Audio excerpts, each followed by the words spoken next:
বিএনপির কেন্দ্রীয় সিদ্ধান্ত একদিকে আর তৃণমূলের অবস্থান আরেকদিকে। এই দ্বন্দ্বে পটুয়াখালী ৩ আসনে তৈরি হয়েছে এক অদ্ভুত রাজনৈতিক পরিস্থিতি। জোটের মনোনয়ন পেয়েও বিএনপির মাঠের শক্তিকে পাশে পাচ্ছেন না গণ অধিকার পরিষদের সভাপতি ও ডাকসুর সাবেক ভিপি নুরুল হক নূর। উল্টো বিএনপির বিদ্রোহী প্রার্থী হাসান মামুনের পক্ষে একট্টা হয়ে মাঠে নেমেছে ২ উপজেলার বিএনপির সমর্থকরা। এই নিয়ে তীব্র ক্ষোভ প্রকাশ করেছেন নূর। বিষয়টি বিএনপিকে অফিসিয়ালি জানিয়ে বিরুদ্ধচারণকারীদের বিরুদ্ধে ব্যবস্থা নিতে বলবেন বলে হুঁশিয়ারি দিয়েছেন তিনি। কেন্দ্রের বহিষ্কার, নূরের হুঁশিয়ারি, কোনোটাকেই পাত্তা দিচ্ছেন না নির্বাচনী এলাকার ২ উপজেলা বিএনপির নেতাকর্মীরা। ফলে ক্রমেই জয়ের পাল্লা ভারী হচ্ছে বিএনপির বিদ্রোহী প্রার্থী হাসান মামুনের।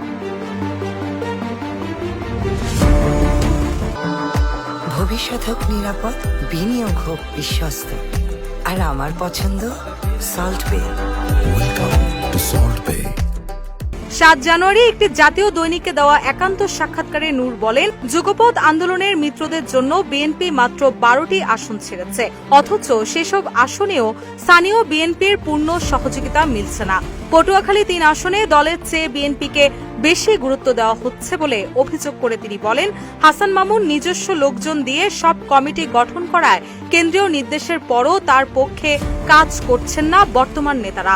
নূর জানান, ২ উপজেলার সাবেক বিএনপি নেতারা তাকে সমর্থন দিলেও বর্তমান নেতৃত্ব বিরোধিতা করছে।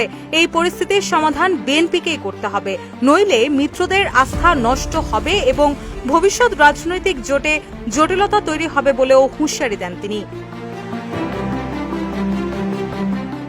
এদিকে জাতীয় নির্বাচনে দলীয় মনোনয়ন পাবেন এই প্রত্যাশায় দীর্ঘদিন মাঠে ছিলেন হাসান মামুন।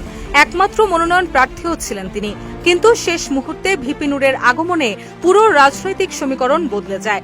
গলাচিপার চর বিশ্বাস ইউনিয়নের বাসিন্দা নূর বিএনপি জোটের প্রার্থী হিসেবে এই আসনে মনোনয়ন পান। স্থানীয় পর্যায়ে প্রতিবাদ উঠলেও শেষ পর্যন্ত কেন্দ্রীয় সিদ্ধান্তে নূরের জন্য আসন ছেড়ে দেয় বিএনপি। পরে দলীয় প্রতীক ট্রাক নিয়ে নির্বাচনে নামেন তিনি। তবে কেন্দ্রীয় সিদ্ধান্তে নূরকে আসন ছেড়ে দেওয়া হলেও বিরোধিতায় নামেন বিএনপি নেতা হাসান মামুন।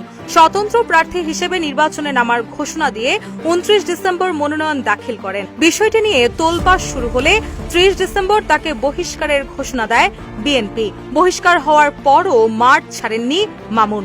২ উপজেলার উপজেলা, পৌরসভা, ইউনিয়ন ও ওয়ার্ড পর্যায়ের প্রায় সব বিএনপি নেতাকর্মী এখন তার সঙ্গে।